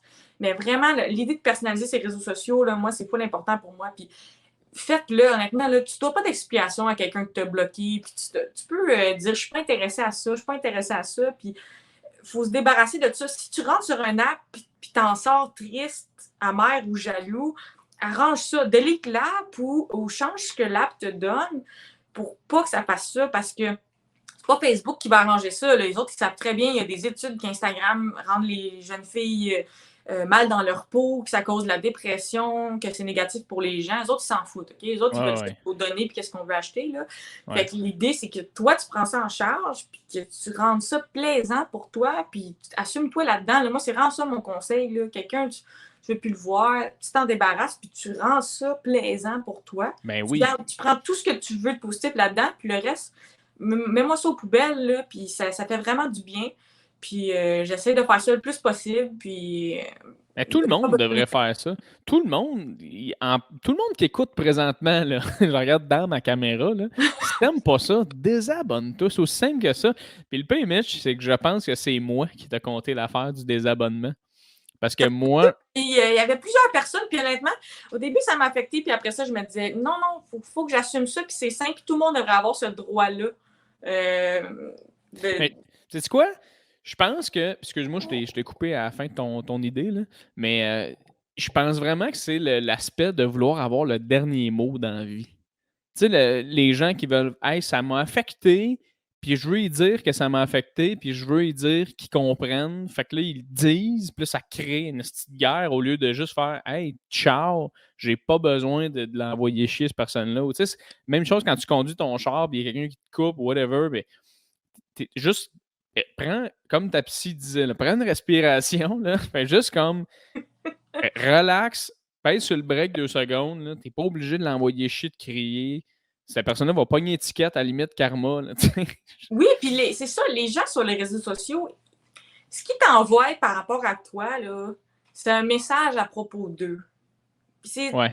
le monde, il se dévoile. Tu leur as causé une émotion. Ils avaient besoin de te dire ça. Après ça, si t'en connais plus sur eux autres, puis t'as vu leur beauté ou leur laideur, puis c'est toi qui deals avec ça. Fait que moi, j'ai décidé d'assumer ça, puis je me porte mieux, puis That's it. il y a quoi d'important de se protéger des réseaux sociaux, puis je te dis, personne d'autre va le faire pour toi. Le Mark Zuckerberg, il s'entorche de ton émotivité. Là. Fait que, Oui. en tant que tel, je pense que c'est cool de prendre le contrôle de tout ça, d'arrêter de se laisser affecter, ou du moins de s'arranger pour que ce soit le plus fun possible, ou carrément le déliter si ça ne t'apporte rien à 100%. Je pense qu'il y a quoi de meilleur là-dedans, mais les gens, ils font juste envoyer une petite partie d'eux-mêmes, puis c'est toi qui deals avec ça après ça. Fait que... Ben oui, 100%. C'est fucked up quand même qu'il ait rajouté les dislikes puis les bonhommes fâchés. T'sais, avant, c'était juste un like. Là. Si tu likes pas, tu peux pas le mettre. T'sais, maintenant, tu peux. Fait qu'on dirait qu'il base la merde encore plus. Là. T'es comme, ouais. Ah, je suis sûre, il se joue de nous à Ben oui. tellement de niveaux. Il y en a beaucoup qui, ces temps-ci, qui vont dénoncer les médias là-dessus, mais dans les réseaux sociaux, tu vois, là, il y a des articles qui sont écrits pour partir une chicane, des mots dans le titre, là, les femmes sont comme ça, ou tel groupe de la société sont comme ça, puis le but, c'est de partir des clics parce que le journal papier ne se vend pas, puis les autres, il faut qu'ils se réinventent, Ouais. chercher du clic, puis ils doivent malheureusement reposer sur ces genres de trucs-là boboches un peu. Fait que faut se protéger de ça. Puis dire, ah, j'ai-tu besoin de ta chicane-là? Est-ce que c'est pertinent? Là, Tu changes pas le monde dans une chicane Facebook. Là. C'est pour ça aussi, quand la course, moi, je trouve ça tellement cool de se mettre dans l'action, se rappeler ce qu'on a de force en nous, puis faire un activiste qui est beaucoup plus dans l'action que dans la chicane de lui, son opinion est de la merde. Comme, t'as pas aidé personne. Là, t'as juste jugé quelqu'un d'autre. Fait que... Ouais, c'est ça. C'est quoi, Mitch, tes prochains projets là, présentement? T'as ton one-man show, ton one-woman show que tu roules, que tu rodes présentement. Puis as-tu d'autres projets, télé, livres? C'est quoi tes projets? Ouais, on dirait que la discussion qu'on a eue, on dirait quasiment que je me sors un livre à Jérémy Demé, là, personnaliser vos réseaux sociaux et respirer. C'est parfait, c'est parfait. Non, mais ça, c'est juste parce qu'on se connaît bien que ça virait à ça. Mais ouais, ben là, je te parlais, ça, c'est un peu en train de se passer. Il y a le prochain stand-up Classe de Mike qui est comme la suite, un peu avec des défis. Rose Battle va sortir bientôt, je pense. Je suis dans la prochaine mouture de tout ça. Des choses classiques, hein, des choses secrètes que je ne peux pas dire. Bon. Et oui, mon rodage est au terminal 2 fois en novembre. Là, il y a 2 dates. Puis il y a toujours une nouvelle date à Québec parce qu'on n'arrête pas de remplir le petit Champlain. Fait qu'il y a une nouvelle date qui s'est rajoutée à Québec si le monde veut voir ça. Puis ben, le podcast va sortir à peu près la semaine prochaine. Fait que c'est pas mal sûr. Ce sera, les gens vont avoir le temps d'y aller. Allez-y, s'il vous plaît. Ce serait vraiment débile que vous y allez. Mais as-tu un petit peu de temps, Mitch? Je t'ai posé une dernière question qui m'intéresse. T'es-tu correct? Yep, tout va bien. Parfait. Non, c'est juste pour classe de maître. Je me demandais comment tu trouvais ça, le concept un peu de comme essayer de créer des affaires avec des comment on dit ça donc? Des contraintes. Des contraintes, exact. Moi, j'adore. Je m'ennuie de ça, en fait. Moi, j'étais allée à l'école de l'humour pour ça, là, pour qu'il y ait un adulte qui me chicane puis que ça me fasse écrire, là, parce que je marche beaucoup. Je parlais de ça. J'ai dit ça dans 1000 podcasts, là, mais moi, le gun, ça tempe, là, ça m'aide beaucoup. Fait que classe de maître, ça a été cool pour ça d'avoir une commande. Puis ça a sorti 2 numéros intéressants qui sont encore dans mon show, mais que je vais enlever bientôt, là, une fois que c'est plus vu. De toute façon, c'est à Z, donc c'est vu, mais c'est aussi pas vu par plein d'autres gens. Mais moi, j'adorais ça. J'adore la commande. Il faut que je m'en mette moi-même, dans le fond, de dire assez d'écrire sur ce sujet-là. Ou vraiment, on dirait que ça me rappelle l'impro, le carton. Ouais. C'est ça, c'est 5 minutes à la manière de. Puis ça fait sortir beaucoup la créativité. Donc, moi, j'ai quand même adoré le défi. Ça a été une production plus difficile parce qu'on était en pandémie. On a des rodages devant 8 personnes. Là, t'es comme moi, mon Dieu, je viens de parler de suicide à 8 personnes. C'est comme. C'était difficile la démarche parce qu'on était vraiment en mode pandémie avec pas nécessairement les outils habituels, mais j'étais assez contente de ce qui est sorti de ça. Puis j'adore la commande, j'adore être invitée dans le projet des autres. Puis juste être briefé, puis... Mais eux autres, c'est-tu... Il y a un public qu'eux ramènent ou c'est juste devant toute la prod que vous faites les numéros? Genre, comment ça... dans l'émission, tu as un public de TV, là, donc la public cible style, là, le monde qui ont leur maudit après-midi de libre. Je sais pas, là. Puis le rodage que je te parlais, c'était au terminal, mais c'était juste c'était des billets gratuits, qui à mon avis est une erreur. Mais les 4 piastres, mais elle n'est pas gratuite, le monde ne se pointe pas. Fait que là, c'était comme sold out, mais le monde n'est pas venu. Parce qu'il y a des billets gratuits, fait qu'ils ont fait autre chose. Puis il y avait du monde de la prod, mettons 2 personnes, 4 personnes. En plus, moi, j'avais la chance d'avoir 2 numéros qui se rodent bien, au sens où c'était des sujets, puis l'autre, c'était comme une chanson cocasse. Du monde qui faisait un roast pour Marilyn Jonca. On est au terminal, il y a 6 personnes, dont 4 sont français, puis n'ont aucune idée c'est qui Marilyn Jonca. Fait que, c'est comme...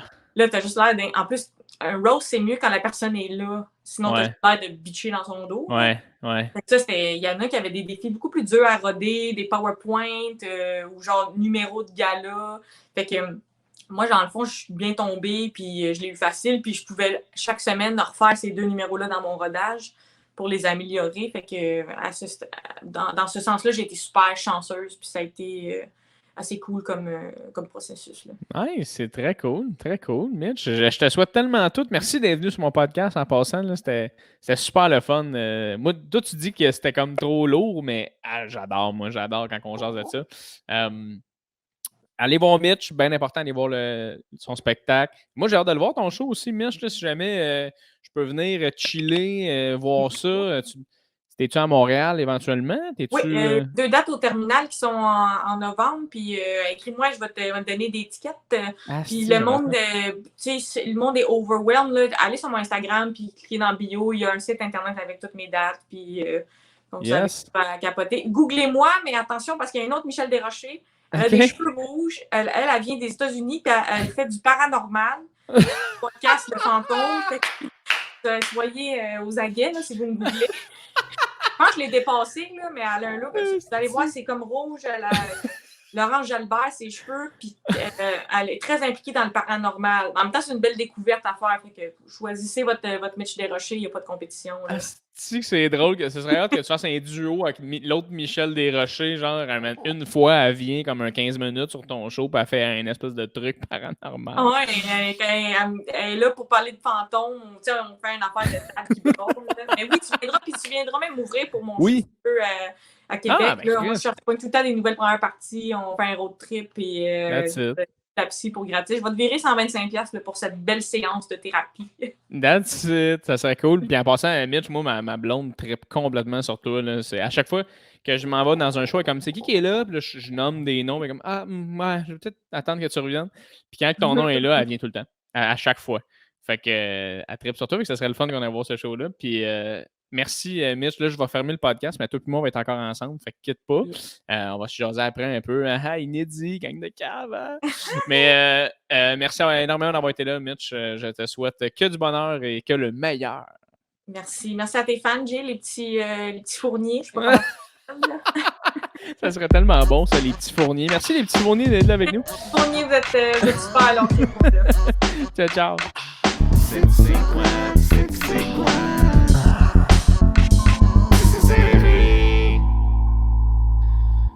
Merci tout le monde d'avoir écouté le podcast. Putain, c'est smart. J'ai enlevé ma perruque. Là. J'avais du poil dans la gueule. C'est un peu dégueulasse. Avec quoi qu'ils font ça, des perruques, by the way? J'imagine que c'est des cheveux de gens. Merci à ces gens-là. Oups, bon, j'ai échappé de quoi.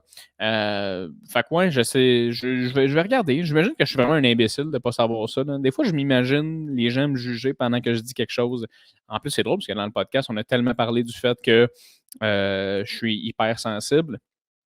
Je suis même hyper sensible avec des gens en audio et en vidéo que je ne vois pas et que je peux pas analyser. Fait que tu vois que c'est assez deep, là, mon affaire. Mais si jamais tu apprécies l'homme que je suis, merci. Puis merci d'être là, merci de suivre ma carrière. Je ne sais pas si ça fait longtemps que tu m'as découvert ou peu. Peu importe, merci énormément d'être là.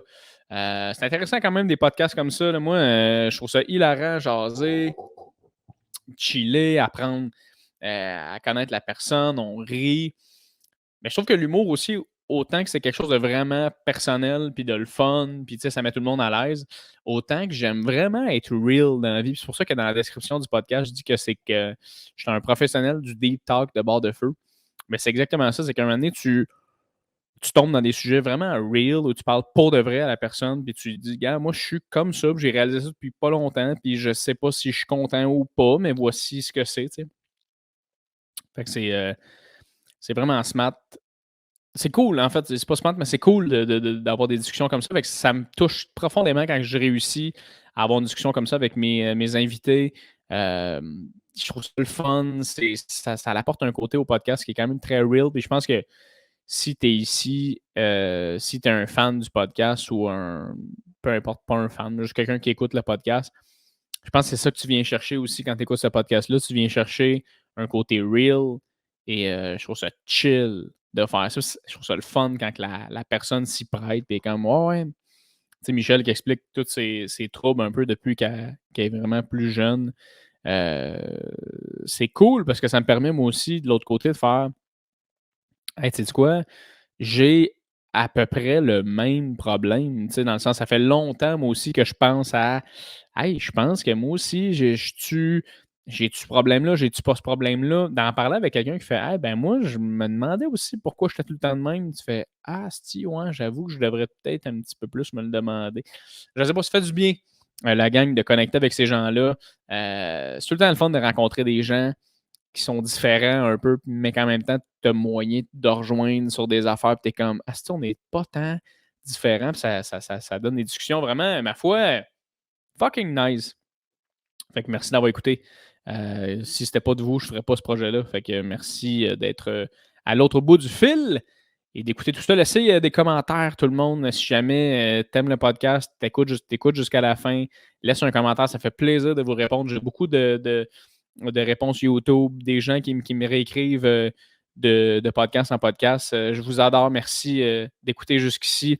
Je vais continuer à vous répondre. Ça, c'est sûr à 100%. Si jamais tu as des propositions de personnes que tu aimerais que je reçoive au podcast, écris-moi-là, envoie-moi-là.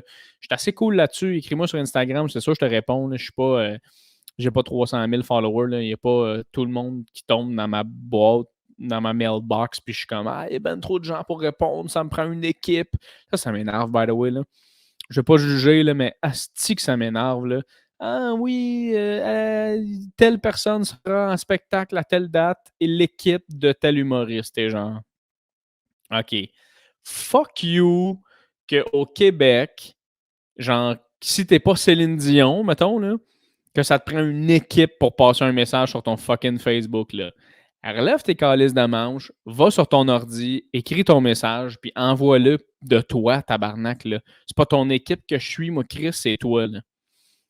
Tu vois que ça me rejoint quand même. Là. Non, mais Chris, à un moment donné, je comprends si t'es Britney Spears, Asti ou Madonna, que genre, ça te prend une équipe pour parler à tes 500 000 messages de gens qui sont comme I fucking love you, you changed my life forever. Mais man, t'es un Québécois humoriste ou chanteur, pis t'as genre 15 000 personnes qui te suivent, pis c'est ton équipe qui parle à ta place. What the fuck are you doing, dude? What the fuck are you doing? Fait que moi, tout pour dire que j'ai pas autant de followers. Donc, ça explique pourquoi j'ai bien du temps pour te répondre. Fait qu'écris-moi. Si jamais tu veux me dire de quoi, connecte-toi au Patreon. Si jamais tu veux de l'exclusivité. Et puis, laisse un like, laisse un review. Ce que j'aimerais vraiment, je le répète quand même à chaque podcast, mais c'est que tu laisses un review sur Apple. Parce que Apple, c'est ma plateforme qui est la plus populaire du podcast. Il y a plus de monde qui sont sur Apple que sur Spotify ou sur Google Podcast ou sur YouTube. Fait que laisse un review, ça pousse le podcast vers l'avant, ça montre aux gens qu'est-ce qu'ils aimeraient peut-être écouter. Tu sais, quand tu écoutes de quoi, puis ça te dit « Vous aimeriez peut-être aussi écouter », mais ça tombe dans ces trucs-là. Quand tu laisses des reviews, quand tu laisses des likes, des étoiles. Fait que hésite calissement pas à faire ça, s'il vous plaît. Merci énormément à tout le monde d'avoir été là. On se revoit dans un autre épisode de Tissé Serré. Tout le monde, amour, positivité. Et surtout, lâche pas, man. Life's good. Life's great. C'est quoi?